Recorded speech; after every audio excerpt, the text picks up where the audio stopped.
Bonjour Arrangé. Salut Fabrice, de quoi vas-tu nous parler aujourd'hui?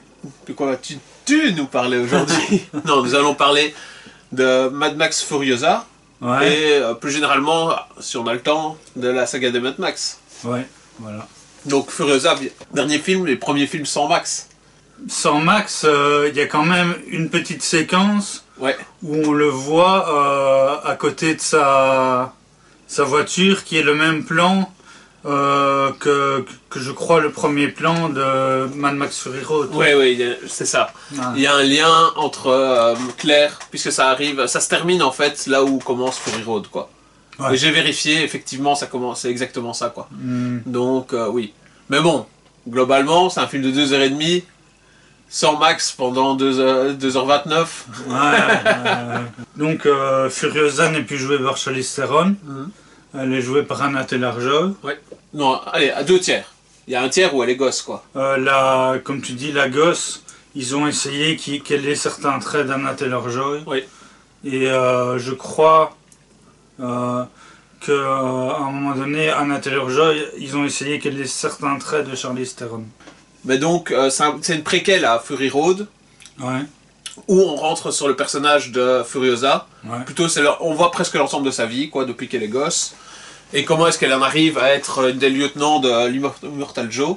Il y a énormément de rebondissements dans ce film. Et c'est sur l'éventail de 20 ans à peu près, ou 15 ans au moins.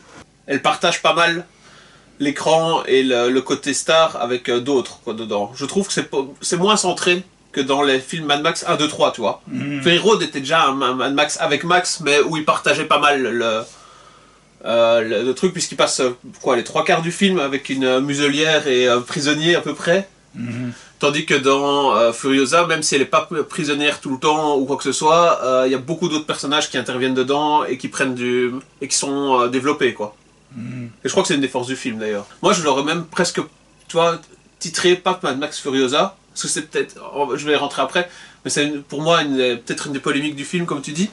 Mais puisqu'on sort du côté Mad Max, on n'est plus sur Max, j'aurais peut-être titré ça Histoire des Terres Désolées, ou de... C'est quoi ce qu'on appelle ça? Le Westland? Ouais, du Westland, quoi. Histoire du Westland, en fait, plutôt que d'essayer de stariser le côté Furiosa, quoi.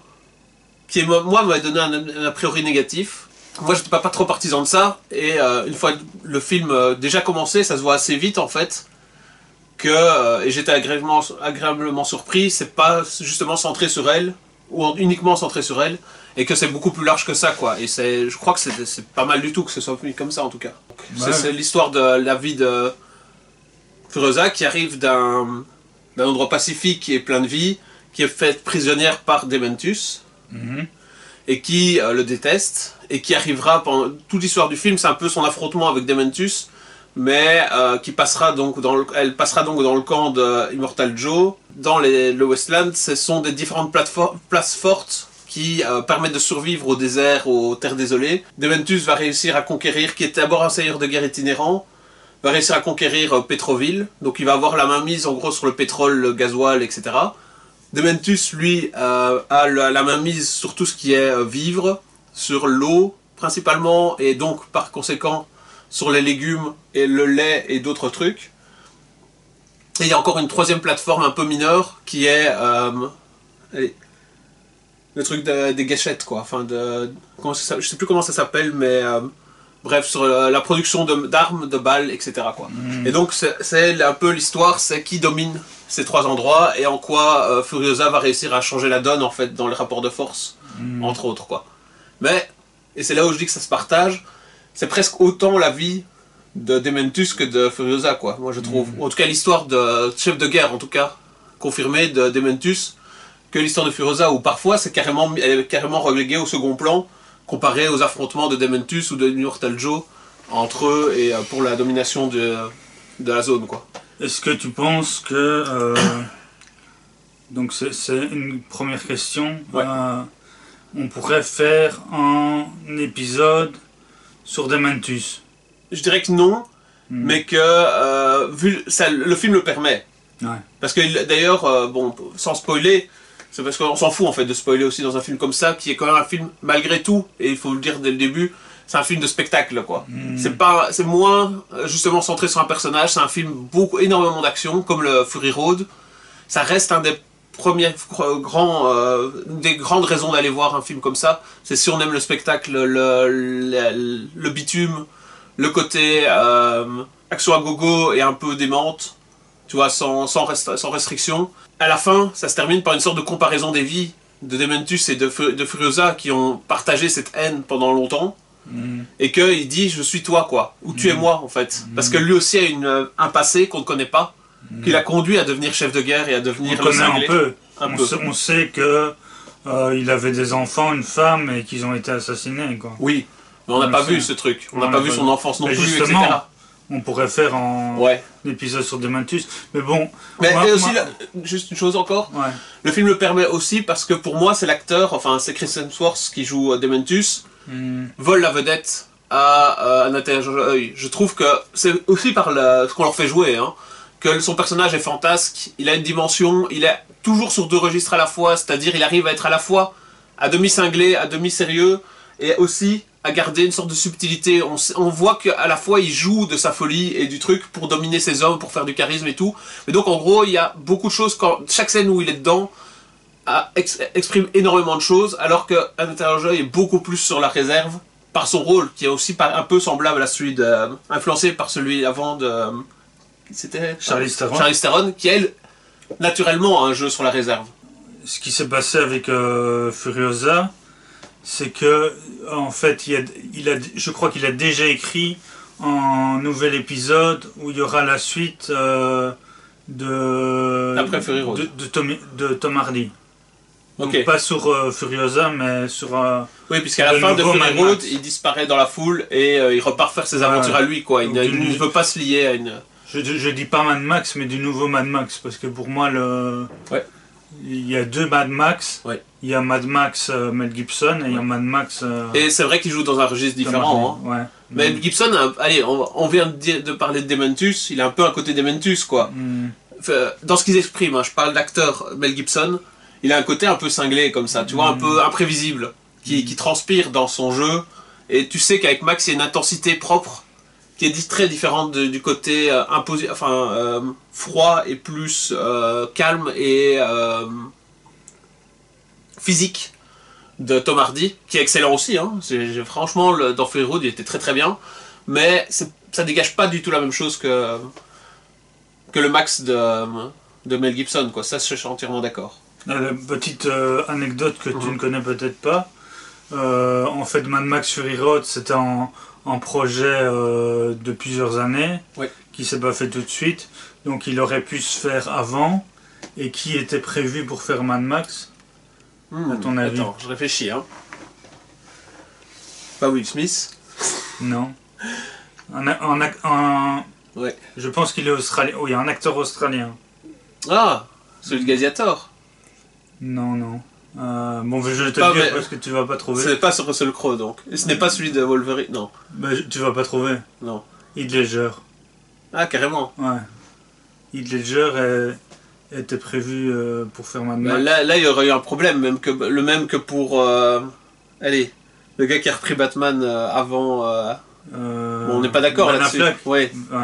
Le même problème que lorsque Ben Affleck reprend Batman, quoi. Il y a un problème physique, quoi. Ils ont pas le physique pour faire ça, quoi. Il aurait pu se muscler, hein, voilà. Ouais, non. Mel Gibson, il a quand même eu des rôles où il était mec, quoi. Oui, mais je dirais, Mel Gibson a un côté intense qui est donné en lui que je vois pas forcément chez Heath Ledger, quoi. Heath Ledger en Joker, ça tu peux le comprendre, mais dans un rôle où il est censé être vraiment un imposé par juste sa présence et comme Mad Max, je le vois pas du tout, quoi. Ouais, bah de toute façon ça s'est pas fait parce qu'il est mort. Mais... Non, pour ça Hardy a un côté qui était tout à fait compatible. Sur le côté, ok, c'est un monde impitoyable et t'as intérêt quand même à avoir des qualités propres de survie pour pouvoir avoir la moindre chance contre les cinglés que tu vas rencontrer, quoi. Franchement, ce film, tu m'en as parlé avant, j'ai vu que il y avait à la fois un changement d'actrice, on passe de Max à Furiosa aussi, donc on sort du côté Mad Max. On arrive à changement d'actrice aussi qui pour moi ne s'imposait pas. Je regardais Charlize Theron qui avait été vraiment très bien dans son premier film. et je l'aurais déagé d'une manière ou d'une autre, ou j'aurais fait jouer une autre actrice pour le côté jeune. Actuellement, tout est faisable quoi, avec le côté digital. Ouais. Donc, pour le meilleur et pour le pire. J'ai pas dit que c'était que pour le meilleur, c'est sûr, bien sûr. Mais changer d'actrice était un risque en soi pour moi. À la fois pour ça, on changeait de truc, et on arrivait aussi à une préquelle, quoi. Une préquelle d'un film qui était déjà dérivé d'une série et de choses comme ça. Donc, pour moi, il y avait de multiples risques et ça me donnait vraiment pas envie de... Enfin, je me disais plutôt, ça c'est vraiment quitte à faire un film vraiment pourri, quoi. George Miller ou non, c'est parfait pour se planter. D'ailleurs, je crois qu'au box-office, par contre, ça n'a pas très bien fonctionné, quoi. Oui, effectivement, j'allais te dire, en fait, les suites, comme je te disais, il y a en Mad Max avec Tom Hardy qui est prévu, ben, ça se fera sans doute pas, quoi. Ouais. Parce que ici, Furiosa a globalement échoué, quoi. Ouais. Et est-ce que tu penses pas, après tu diras ce que tu dis, effectivement il y a beaucoup d'action et tout ça, mais est-ce que tu penses pas que Fury Road, enfin en tout cas c'est l'impression que j'ai eue, était beaucoup plus rythmé, en tout cas par le montage? Non, je suis d'accord. Ici il y a vraiment des moments où on peut souffler, que j'ai pas vu dans Fury Road, et je l'ai pensé dans le film, dans la deuxième moitié bizarrement, où normalement les deuxièmes moitiés c'est vraiment... que de l'action pour finir le film et pour arriver au climax, quoi. Ici, il n'y a pas eu ça. Donc, il y avait des moments d'intense action, mais il y a eu vraiment... J'ai ressenti à certains moments, ah ok, on arrive vers la fin du chapitre, ça repose, quoi. Et au début du chapitre prochain, ça va de nouveau aller en crescendo, mais on n'est toujours pas dans l'intensité. Ah tiens, il y a quand même des minutes où tu peux te dire, ok, là on regarde le paysage, on est dans des personnages, on peut admirer le côté... Allez... les choix de réalisateurs, quoi, de graphiques, qui sont bien du truc, mais on n'est pas encore dans l'action, quoi. Et ça, t'avais pas le temps de te le dire dans Fury Road, qui était intense presque du début à la fin. Où justement, c'est pour ça que Max reste avec sa muselière et le truc prisonnier. C'est seulement aux 3/4 du film qu'il a une chance de se libérer, quoi. Et donc, pourquoi? C'est parce que ça s'arrête jamais, jamais, jamais. Et il est en train d'esquiver des lances et d'être mis devant une voiture et d'être sacrifié au milieu de la route, ou presque, pendant la moitié du film. Et où tu te dis justement, quand est-ce que ça finit, quoi? Je trouvais que c'était moins rythmé que Fury Road. Moi, Anna Taylor-Joy qui remplace Charlize Theron, ça m'a pas trop dérangé. Bah, moi, je trouve quand même que sur le côté physique, c'est moins allez, crédible. Le côté Anna Taylor-Joy, quoi. Ouais, je sais pas. Moi, ça me dérange pas. Mais il y a quand même des moments où elle doit donner des coups de pied, où elle doit déloger quelqu'un, où elle doit se soigner la blessure et tout ça. Sur tout ce côté-là, je trouve que Charlize Theron fait plus l'affaire dans ce genre de truc-là, quoi. Enfin, ça n'a rien à voir. J'ai été le voir et on était deux dans la salle. Ouais. Donc en fait, j'ai trouvé que c'était en point de vue blockbuster, c'était complètement réussi. Mais alors là, j'ai quand même un regret que peut-être comme ça a moins marché, qui reviendra peut-être sur ça, un regret des vieux Mad Max, qui était fait avec moins de moyens. Moins de moyens, mais peut-être plus inventif, quoi. Ouais. Moi j'ai ressenti ce truc-là, que George Miller c'est quand même de la surenchère pas mal, quoi, dans les effets qu'il utilise, dans les scènes d'action, mais que j'ai trouvé que sur le ton et sur le côté personnage, ça se rapprochait plus du 3. Par certains côtés, on se dit, tiens, toi par exemple, les fils dégénérés de Immortal Joe, je trouve qu'ils ont eux-mêmes leur personnalité, toi, ils ont pas des gros rôles, hein, mais que le moins, pas le géant, quoi, l'autre, un peu débile, je trouvais qu'il avait une présence aussi, quoi, qu'il avait un côté intéressant à l'écran qui était donné, et ce côté-là, je le retrouve, moi, dans le 3, qui est sans doute vu par la plupart des gens comme le moins bon des Mad Max, que je trouvais que la force de ce film-là, c'était ça aussi, c'était, tu rentres dans des personnages dégénérés, mais ils ont une présence, et tu as envie de voir ce qu'ils sont capables, quoi. Et ça, je l'ai retrouvé dans celui-ci, plus que dans Fury Road encore. Donc le côté, les personnages qui crèvent l'écran et qui sont dans qui ont un côté, presque par curiosité, tu as envie de voir s'ils vont arriver à battre un tel, ou s'ils vont survivre à telle situation, s'ils sont pas au final plus malins qu'ils en ont l'air, ou des trucs comme ça. Moi j'avais cet angle-là sur pas mal de personnages dans ce truc ici. Et que... ouais, tu disais par rapport aux moyens, par contre je suis entièrement d'accord. Que pour le côté George Miller surenchère et qui a l'air très très très beau dans certains trucs, le côté crasseux des 3 premiers Mad Max, je crois, renforce ce côté dégénéré et tu le retrouves moins ici, quoi. Avec ces chapitres, avec la vie de Furiosa, etc., on passe dans des ambiances différentes, dans des actions différentes, dans des personnages différents, et pour ça, c'est une rupture aussi avec tous les autres films Mad Max qui sont avant ça, quoi. Et que là-dessus, je suis d'accord avec toi, c'est pas le même univers, quoi. Oui, j'ai quand même vu un rapport avec le Furiosa avec Mad Max 1. Ouais. C'est que c'est une histoire de vengeance, quoi. C'est vrai. Même si elle se venge un peu bizarrement, on va pas dire pour pas spoiler. Ouais. Mais j'ai retrouvé un peu, sans que ça soit aussi extrême, un peu du Mad Max 1, quoi. Mad Max 1, c'était vraiment différent là-dessus, que c'est de la vengeance basique, quoi. Il les poursuit, il les tue. Ouais. Et qu'il y a cette rage, quoi. Et c'est là où je dis que Mel Gibson, pour ça, est un acteur vraiment spécial. C'est qu'il a, vu son intensité personnelle, quoi, qu'il met dans son rôle, tu sais qu'il a la rage, tu sais qu'il va pas compromettre sur quoi que ce soit, il va pas calculer non plus sa vengeance plus que ça, il les poursuit, il les tue. Sinon, les choses à remarquer, je disais la force des personnages, presque le moins charismatique, je dirais, dans les personnages beaucoup bien montrés, c'est Jack. Tu vois qui c'est, hein, donc le gars qui était le conducteur du gros camion, quoi.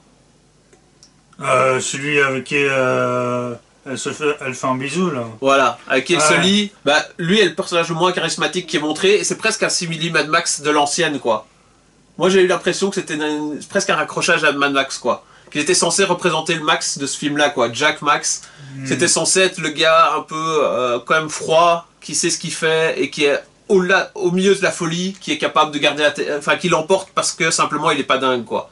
Et ce qui était intéressant, c'est que ça peut donner une perspective par rapport à Fury Road, quoi.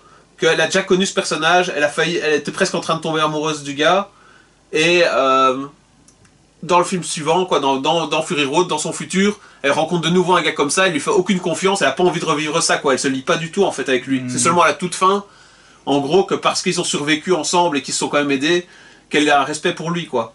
Globalement, j'ai trouvé ça très réussi. Ouais. Donc le seul truc, c'est que j'ai trouvé que ça faisait très blockbuster. Ouais.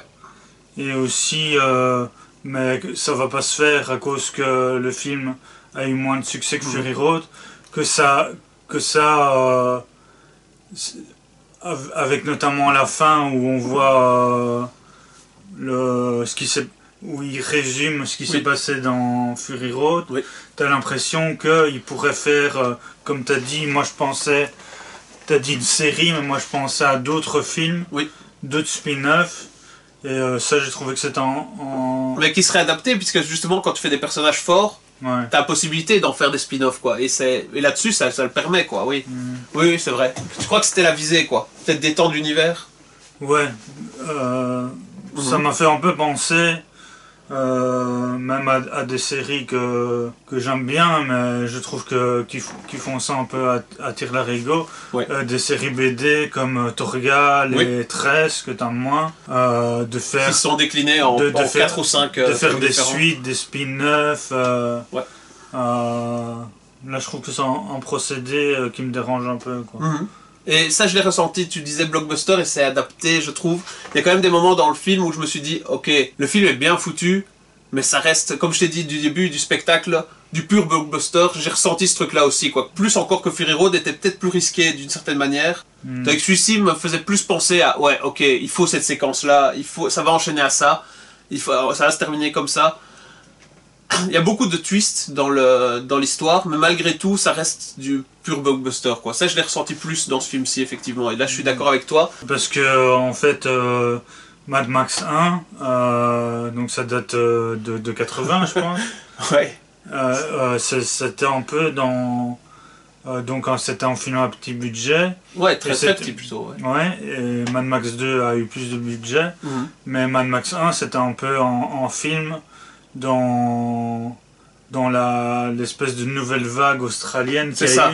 C'était très australien, quoi. C'était que je sais pas si tu vois un peu la hausse plantation, ce qu'on appelle la hausse plantation. Un peu. Donc en fait c'est une espèce de nouvelle vague australienne qui a eu avec beaucoup de films de genre à petit budget, quoi. C'est ça. Qu'est-ce que je pourrais citer? Il y a eu Réveil dans la terreur, je pense. Il y a eu plusieurs films de genre à petit budget. D'horreur ou d'autres? Par exemple, Patrick, je crois que ça faisait partie de la exploitation. Enfin, vous pouvez vous renseigner. Je crois qu'il y a un documentaire. Mais Mad Max, c'était un succès inattendu aussi. Hein. Ça a été un phénomène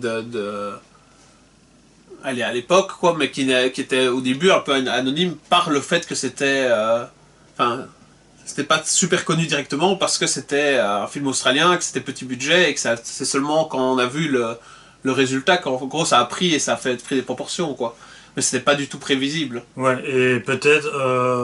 j'ai encore une anecdote, je sais pas si j'ai déjà dit dans une autre vidéo. Il y avait la revue française qui existait, Métal Hurlant, avec Drouillet, Moebius, Bilal, etc. Ouais. Et en fait, Jean-Pierre Doinet, qui était le rédacteur en chef de Métal Hurlant, je sais pas s'il l'a rencontré ou si ça a été en coup de téléphone ou quoi. Il a reçu un coup de téléphone d'un mec qu'il connaissait pas du tout et qui a demandé est-ce que je peux appeler mon film Métal Hurlant. Et en fait, il a refusé. Et en fait, ce film-là, qui devait s'appeler Métal Hurlant, c'était Mad Max. Et autre anecdote pour continuer. Il y a aussi Planète Hurlante. Hein. Ouais, mais c'est autre chose. Aussi dans l'anecdote Métal Hurlant, en fait, George Miller, pour Mad Max, il s'est inspiré d'une BD de Drouillet qui s'appelle La Nuit. Et en fait, encore pour continuer notre anecdote, Drouillet, je crois même que c'était La Nuit qu'il voulait faire, ou en tout cas un projet similaire. Il comptait faire un film lui-même, qui aurait été La Nuit. Qu'il avait commencé à travailler dessus avant que Mad Max sorte. Et quand Mad Max est sorti, il s'est dit je peux plus le faire. Parce que donc on parle de Fury Road ou du premier Mad Max 1, Mad Max 1. Ok. C'est ça. Ici, je crois qu'on peut passer à la saga en général. Ouais. T'as déjà commencé. Comment est-ce que tu jugerais Furiosa dans la perspective des Mad Max? On a déjà dit que c'était déjà sur un plan différent et que sans doute Fury Road aussi, quoi. Que les deux, en gros, Fury Road, Furiosa, sont à mettre à part des trois premiers, quoi. Enfin, là, de nouveau, tu vas pas être d'accord, mais je pense qu'il y a beaucoup de gens qui sont d'accord avec ça. Ouais. Je mettrais peut-être même Mad Max 3. Ouais. Plus proche de Mad Max Fury Road et Furiosa que des deux premiers Mad Max, en fait.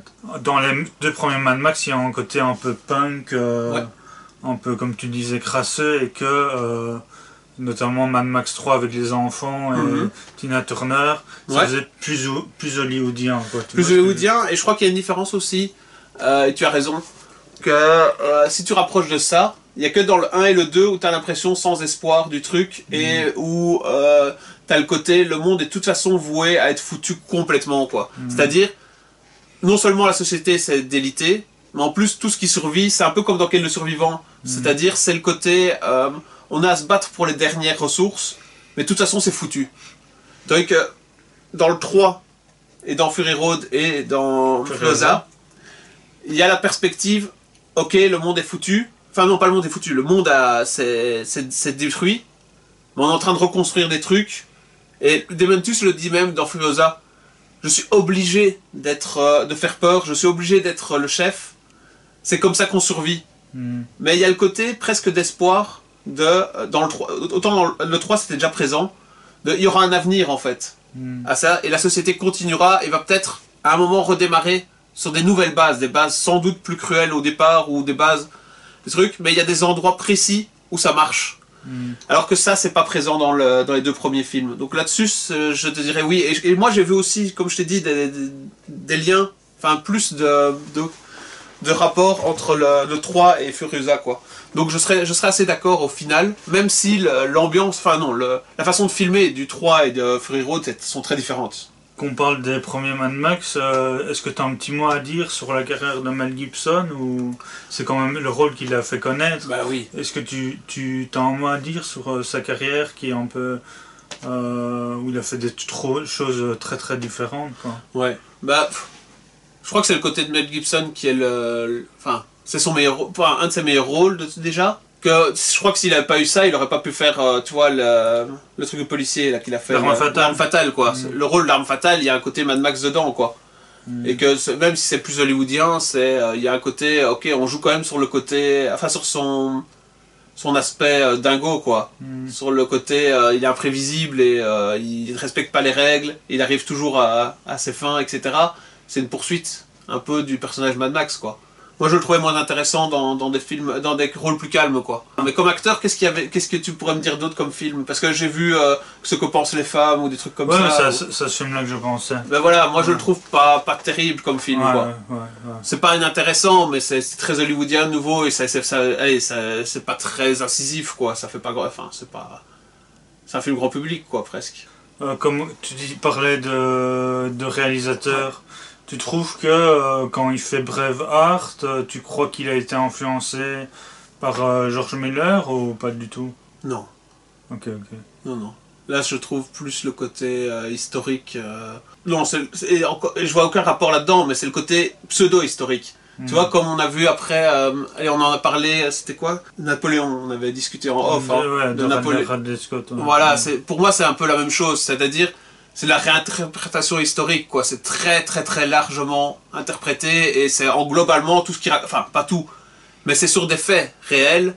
Et puis après, qui sont les gentils, qui sont les méchants et quelles sont les leçons à en tirer, c'est à peu près faux sur toute la ligne et c'est parti pris du début à la fin, quoi.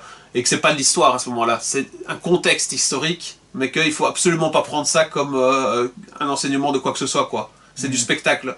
Mais que ça, pour moi, là-dessus, c'est une visée très différente de Mad Max, quoi. Donc non, je verrai pas de rapport. Est-ce que tu as vu Apocalypto ou tu Non, j'ai vu seulement des extraits. C'est un film que je regarderai un moment parce qu'il a l'air vraiment intéressant. Et les critiques étaient très très clivantes, quoi, là-dessus. Enfin, il y a des gens qui ont... Pour moi, c'est son meilleur film, quoi. Mais oui, moi j'ai l'impression... De tout ce que j'ai vu, j'ai l'impression que c'est un excellent film. Mais je dois dire, je n'ai pas encore pris le temps de le regarder. Mais c'est un film qui m'intéresse beaucoup. Ouais. Il a fait aussi... un très bon film de guerre, Tu ne tueras point. Ok. Je crois qu'il y a un film qui va sortir cette année ou l'année prochaine qui est en film d'action.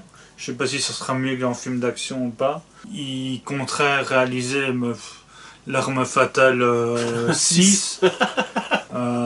Il veut battre le nombre de Rocky. Ouais. Et qu'est-ce qu'il a fait d'autre? Son premier film, pour moi, est plutôt anecdotique. Ça s'appelait L'Homme sans visage. Ouais. Donc où il jouait en gars qui avait la moitié du visage salopé, sans doute une brûlure ou quoi. Donc ça laissait pas présager qu'il redeviendra un grand réalisateur. Et ce qu'il a réalisé d'autres aussi, comme quoi il peut faire des commandes aussi. Il a réalisé une série qui s'appelle Les Sauvages, où c'est l'histoire d'une famille d'un père célibataire avec ses 3 fils ou quoi, qui est une bête comédie complètement plutôt mauvaise, quoi. Mais tiens, à propos de film mauvais, je me souviens, je l'ai vu ça du début à la fin, le film Paparazzi. Quel est le rapport avec Mel Gibson? Mel Gibson intervient dans le film. Mais... C'était au moment où il avait sa polémique d'avoir été arrêté, alcoolisé, d'avoir des rumeurs d'antisémitisme et tout ça. Et bien, à ce moment-là, il a fait un clin d'œil dans le film Paparazzi, où à la fin du film, il approuve, on va dire, les actions extrêmes de l'acteur célèbre dedans, qui prend sa revanche sur le paparazzi, quoi. Donc je crois qu'il y avait un côté, c'est juste... Mais qu'en gros, en fait, Mel Gibson, comme personne, je crois que c'est pas quelqu'un si intéressant que ça, enfin, qui a fait beaucoup de conneries, mais que, comme réalisateur, il est plutôt bon, et il a fait des bons films aussi. Braveheart, malgré tout ce que je te dis sur le côté historique, ça reste un bon film pour moi. C'est un film à retenir et bon, il en a fait quand même plusieurs pas mal, quoi. Je te dis Apocalypto qui pour moi sont meilleurs. Mais il joue dans Apocalypto? Non, il joue pas. Voilà. Il réalise juste. Oui. Et dans Tu ne tueras point, il réalise seulement aussi. Bon, pour en revenir à Mad Max, donc c'est vrai qu'on pourrait alors mettre les 1, 2 et puis 3, 4, 5, si on veut, à part. Moi, ça m'avait surpris la première fois que j'ai vu Mad Max 1. À part que c'est très violent et tout ça, c'est que dans Mad Max 1, il existe encore une institution de la police. C'est ça. Tandis que... On est avant le désastre, hein. On est déjà, je sais plus pour quelle raison c'est pas l'augmentation de la chaleur, c'est... Je sais plus. Un problème de pétrole, je Voilà, c'est ça. C'est un problème d'énergie en premier lieu, mais on est en fait aux prémices de la destruction de la société.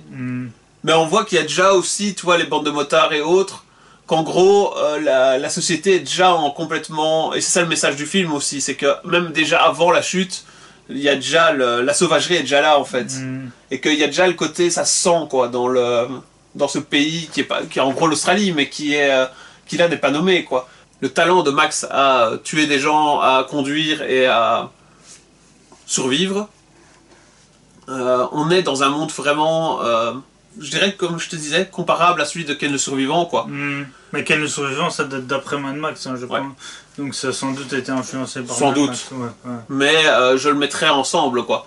Là, tu vas rigoler, mais je trouve que c'est un très bon film. Le premier film de Luc Besson s'appelait Le Dernier Combat. Ouais. Et c'était en post-apo. Ok. Mais je pense pas que Mad Max soit le premier post-apo, hein. Je pense que plus ce thème-là, quoi, le côté terre désolée et la société est de toute façon foutue, quoi. Même si des gens essayent de résister, globalement, ce sont les sauvages qui arrivent le mieux encore à prendre possession des trucs et tôt ou tard, il y en aura un de plus et ça va déborder, quoi. Ça va encore plus se planter. Ce sentiment-là, quoi, qui est inévitable, quoi, l'inévitabilité de la catastrophe, quoi. Peut-être que Mad Max est un des premiers quand même, quoi, le mettre comme ça, quoi. Et toi qui t'intéresses plus que moi à la littérature, est-ce qu'il y avait des livres post-apocalyptiques que tu as lus ou quoi, qui pourraient dater d'avant Mad Max? D'avant Mad Max? Ouais. T'es pas sûr, quoi. Non. Faudrait que tu fasses des recherches aussi. Oui, mais ce que j'ai lu en général aussi dans les thèmes comme ça, c'est postérieur à ça, quoi. Il faudrait des classiques, tu vois, de la science-fiction, ça parle d'autres planètes, ça peut parler de trucs comme ça, mais pas sur la Terre, pas comme ça, pas de façon réaliste. Ici, c'est clairement le post-apocalyptique pur, c'est-à-dire, il y a une société avant, c'était bien la Terre, et toi, virait la merde, quoi. Mais tu vois encore des bribes. Tu veux dire, c'est quand même pas du tout la même chose, mais la planète des singes date d'avant Mad Max, hein. Ouais. Mais c'est pas tout à fait la même chose. Non, parce que c'est à ça que je réfléchissais. Ce qui était plus présent, je pense que c'était des uchronies, quoi. Donc des choses où l'histoire a changé par rapport à notre histoire à nous et décolle d'une certaine manière. Et donc la planète des singes, c'est presque futuriste. Et c'est plus... ouais. Il y a eu un virus ou tel truc qui a fait que les hommes ne sont plus là, quoi. Mais j'ai pas l'impression que c'est un post-apo puisque t'as pas de société du tout, même pas d'une société dégénérée, quoi. Et donc je l'associerais pas au même genre de truc. C'est plus une uchronie ou un côté pareil qu'au voyage dans le temps, quoi. C'est plus à raccrocher avec la machine à remonter le temps ou le voyage dans le temps et des choses comme ça, quoi. Mais La planète des singes, le film, et il y a eu un bouquin avant, date d'avant... oui. D'avant Mad Max. Oui, ouais. mais je le mettrais pas comme similaire complètement, quoi. Okay. Et dans les films, La planète des singes, ça se porte bien, quoi. Ça va continuer sans doute. Oui, il y en a eu un cette année, ouais. Mais je crois qu'il a eu moins de succès que... C'est encore un renouveau, quoi. Ils essayent de nouveau de lancer une série de films. Ouais, normalement, si ça marchait, c'était une nouvelle trilogie, quoi. C'est ça. Franchement, moi j'ai zéro intérêt pour ces films-là. Hein. Mais j'ai trouvé que les Matrix, là, avec Andy Serkis, c'était plutôt des bons films, mais bon... Ouais. Moi je les ai pas j'ai pas aimé ça. Mais, ok. Mais j'ai du mal à rentrer dans le côté prendre au sérieux les films avec des singes conscients et des trucs comme ça, quoi. Il y a quelque chose qui se fait pas, quoi.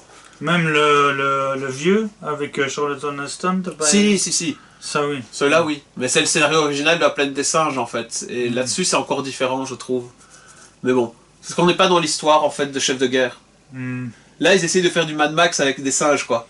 Presque. Oui. Moi c'est comme ça que je le vois, c'est-à-dire c'est l'inverse, quoi. Ils sont partis d'un scénario très correct de La planète des singes et essayent d'en faire des affrontements constants, quoi. Et je vois pas l'intérêt. J'ai plutôt bien aimé tout ce qui a été fait. Alors que dans les vieux, des suites du Charlton Heston, enfin, il y en a quand même qui étaient, que je me souviens, qui étaient plutôt assez mauvais. Hein. Ouais. Tandis que je dirais que les Matrix, là, donc avec Andy Serkis. Ouais. Moi j'ai trouvé que c'était plutôt des bons films. Tiens, pour revenir à Mad Max, on en a déjà discuté abondamment en off il y a quelques années sans doute, mais comment est-ce que tu classerais dans l'ordre tes meilleurs Mad Max, ou qu'est-ce que sont tes préférés? Puisqu'on a parlé du 1, on a parlé de Fury Road et de Furiosa. Le 2 est effectivement le plus punk, je dirais. Le côté, le monde dégénéré et avec du bric du broc, tu étais censé essayer de survivre à des assauts de bandes de motards, quoi. Et le 3, c'est on en a déjà un peu plus parlé aussi, mais c'est le côté, il arrive dans une ville différente et où il va de galère en galère. Je crois qu'il se prend, c'est le film où il se prend le plus de terre dans la gueule, quoi, Max. Il est déjà un peu déconstruit, quoi. Le côté Max, le héros, quoi. En fait, comme tu dis, moi, c'est tout simple pour les 3 premiers. Oui. Le classement, ça serait premier, deuxième et troisième. C'est ça. Et en fait, la première fois que j'ai vu le 3e, j'ai été... depuis, j'ai réévalué à la hausse. Ouais. Mais j'ai été fort déçu parce que je trouvais que c'était pas un Mad Max. Ouais. Qu'il y avait plus, comme on a dit, ce côté punk. Et que, comme on a dit de nouveau, c'était très hollywoodien.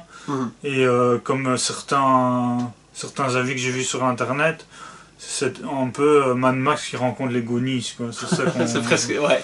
Il y a des moments où il y a ça, quoi. Et Tina Turner, enfin, je sais pas ce qu'elle vaut comme chanteuse, mais je trouvais que elle était pas assez sauvage à mon goût, quoi. Non, je suis d'accord. C'est sans doute pas l'actrice. Pour la présence, la voix, pour le côté leader, quoi, de sa faction et tout ça, ça allait, mais que le côté physique était pas là, quoi. Ouais, là-dessus, c'est vrai que c'est pas simple non plus à atteindre, hein, mais que, oui, je suis d'accord avec toi, qu'elle était pas assez sauvage pour le rôle, quoi. Alors qu'ici, avec Dementus, dans Furiosa, tu trouves que c'est son rôle, quoi, c'est parfait, quoi, il est là-dedans, il est en train de faire son cabotin, et ça marche, quoi.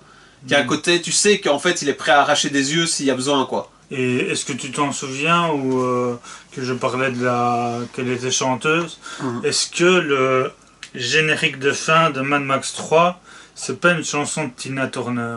Ça, je ne me souviens pas. Mais si, j'ai l'impression qu'il y a une chanson d'elle dedans, quoi. Parce que parfois, je vois un très bon film, et puis je rigole de la chanson qu'ils ont choisie comme générique de fin. Oui. Là, on parlait il y a quelque temps sur la chaîne de Alita Battle Angel. Oui. Je trouvais que ça détonnait avec le film que la chanson générique de fin soit une chanson de Dua Lipa. Même si j'ai rien contre elle. C'était l'époque où elle perçait, quoi. Mais... Ouais, donc... oui, ça n'avait pas de sens. Mais dans le 3, je sais que c'est en détail, mais qui m'avait quand même gêné. Ouais. Dans le 2, il y a 2 personnages plus ou moins important, c'est un père avec son fils. Oui, tout à fait. Et j'avais trouvé ça curieux que dans le 3, il y avait de nouveau ce père et ce fils joués par les mêmes acteurs, mais que c'était pas les mêmes personnages. C'est ça. Si je me souviens bien.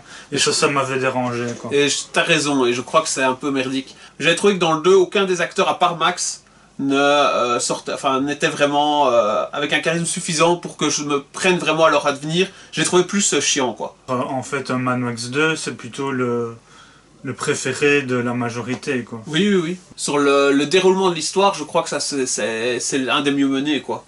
J'ai quand même une référence pour le Fury Road. Ouais. Tout simplement à cause comme j'avais expliqué, le rythme. Donc je regarderai avec plus de plaisir, d'ailleurs je l'ai regardé plusieurs fois, le Fury Road que le Furiosa. Je le mettrais, j'ai préféré Furiosa au 3. Ouais. Tu penses vraiment que maintenant ça a annulé toute chance de continuer avec Tom Hardy le côté Mad Max, que ce soit en film, en série, en ce que tu veux, ou moi je me dirais, vu l'influence de l'univers, quoi, tôt ou tard ça reviendra peut-être justement plus en série si les films ne sont plus, quoi. Oui, mais j'ai l'impression que si ça revient, c'est un peu comme Matrix. Ouais. Ça sera plus George Miller, quoi. C'est ça. Parce que je sais pas si tu sais, il va avoir un nouveau Matrix. Non.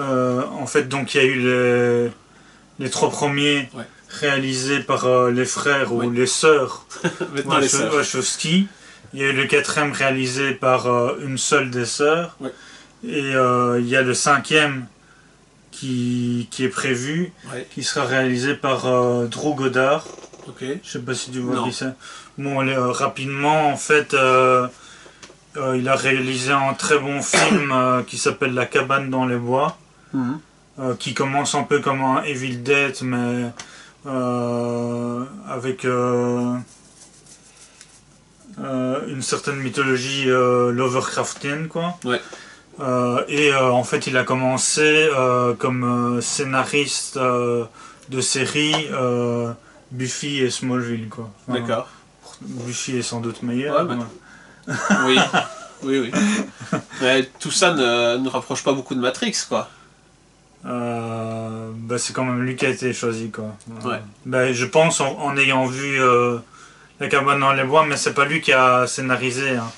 C'est Joss Whedon, donc, qui était le scénariste de Buffy, qui a fait des choses très bonnes comme des choses très mauvaises. Ouais, au plus de choses que j'apprends sur Joss Whedon, au moins je mettrais de qualité, enfin pas de qualité, au moins je le mettrais comme un grand scénariste, réalisateur, ce que tu veux. Je crois qu'il a des qualités qui à l'époque étaient excellentes et qui, dans le cadre de comment ça s'est fait, ça a été une réussite énorme, mais que c'était dû aux circonstances et qu'il a été épaulé, quoi. Et que donc Joss Whedon, je pense qu'en vieillissant par après, un peu pareil que George Lucas, n'a fait qu'empirer, quoi.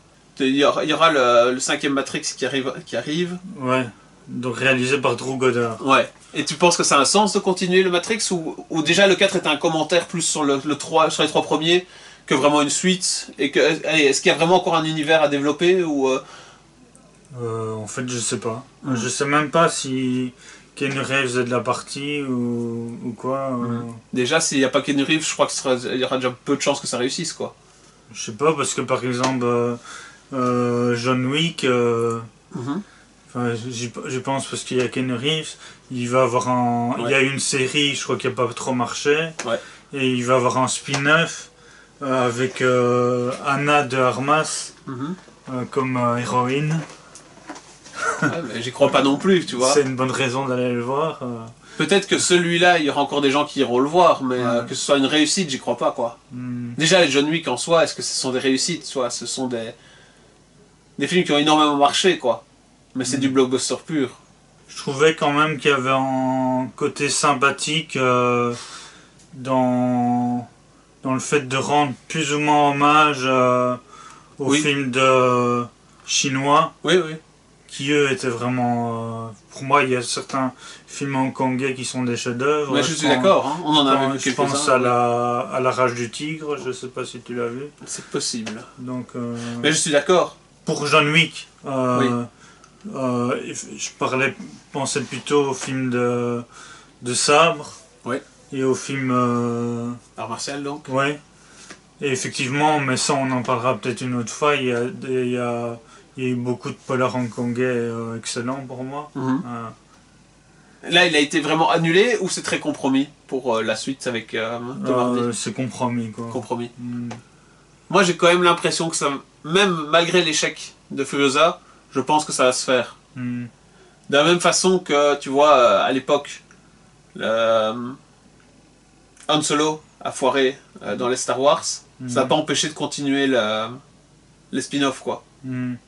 Mais que Hardy, c'est pas pour rien qu'ils l'ont mis, tu vois, comme nouveau Mad Max, il est pas vieux, quoi. Donc, que ce soit dans 5 ans ou même encore un peu plus tard, je crois que ça se fera, quoi. Ouais, mais ça me fait penser, enfin, tu vas dire que peut-être que pour toi c'est de mauvais films. Ouais. Je pense aux Bad Boys, qui a eu un grand écart entre le 2 et le 3, et que le 3 qui a pas trop marché, ils ont quand même fait un 4. Et aussi... Et qu'elle fonctionne maintenant en plus. Question enfin, publique. Je crois que celui-ci ici est plutôt une... Enfin, ça a déplacé des gens, quoi.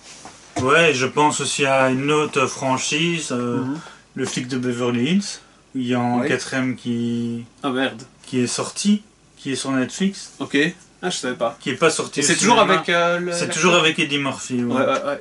Donc effectivement, on peut... Mais oui.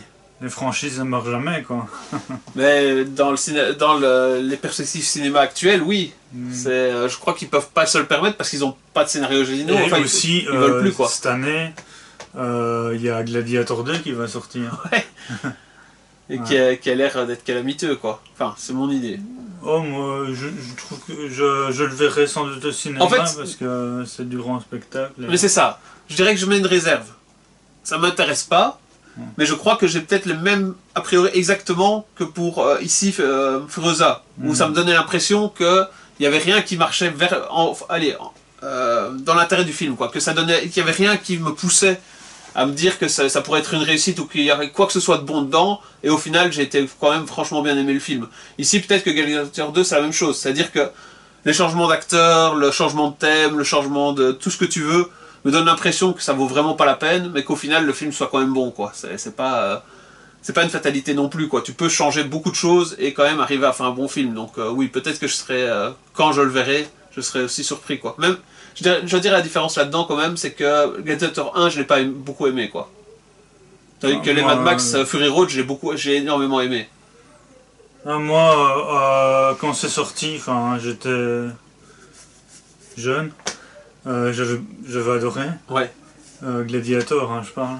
Non, moi, ce qui m'avait dérangé, c'est que j'avais l'impression qu'ils avaient pompé leur film sur en vieux péplum, comment ça s'appelait? Spartacus? Non. Que Anthony Mann a réalisé. Je croyais que ça s'appelait la chute de l'Empire romain, je crois. Ah ouais. Ça me dit quelque chose. Que j'avais adoré. Ouais. Et quand j'ai vu Gladiator, je me suis dit, ah, mais c'est la chute de l'Empire romain. Ils ont refait le film, quoi. Ouais. Ok.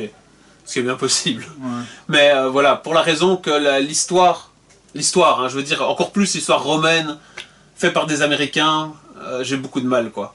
Okay. Ouais. On pourrait parler encore longtemps des suites hollywoodiennes, mais je pense qu'on y arrive. Il y a encore le nouvel Alien qui sort cette année. Bon, on arrête.